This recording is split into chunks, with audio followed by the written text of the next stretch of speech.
La nature comme espace de respiration qu'il nous faut mieux conserver pour vivre ensemble, c'est ce que nous propose Canby dans son univers artistique fait d'objets de récupération qu'on va découvrir dans le jardin des épices et des parfums.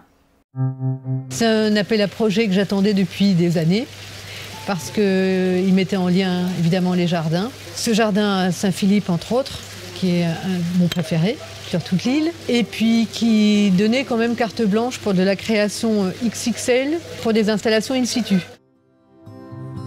Mon univers artistique, ça fait depuis 8 ans qu'il est tourné essentiellement autour de la canette. J'ai été fascinée en fait par l'aspect brillant de la matière, par sa souplesse, sa solidité, ses couleurs évidemment, les graphismes qui sont dessus, par le geste écologique aussi qu'il induit, vu que ce ne sont que des canettes ramassées dans la nature ou sur des parkings ou dans la rue. Donc mon univers se constitue autour des déchets de façon générale. Alors ça peut être du déchet industriel, du déchet qu'on ramasse en bord de mer, des choses des objets qui vont me parler parce qu'ils sont nombreux, parce que leur forme et leur potentiel m'intéressent, quoi. Donc je stocke énormément de choses.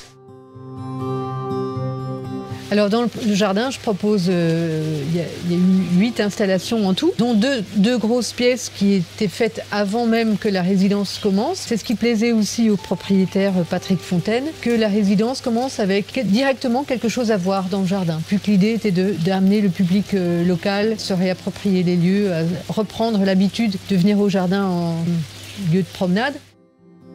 Pour moi, le vivre ensemble, c'est avec tout.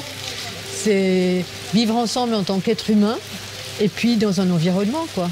Par exemple, le caméléon m'inspire beaucoup parce que il s'adapte à son environnement. C'est aussi un moyen de vivre ensemble, ça. Aussi, c'est ne pas massacrer tout ce qu'il y a autour. Je pense que quand on prend conscience que l'environnement, si on massacre ce qui est autour de nous, on se massacre aussi un petit peu. Enfin, on diminue nos chances de vivre bien. Et vivre ensemble, c'est ensemble, qu'est-ce qu'on fait? Parce que tout seul, on se dit à quoi bon? À quoi bon faire attention à ceci, cela, mon voisin, lui, il s'en fout. Et donc c'est aussi vivre ensemble pour une planète vivable, quoi.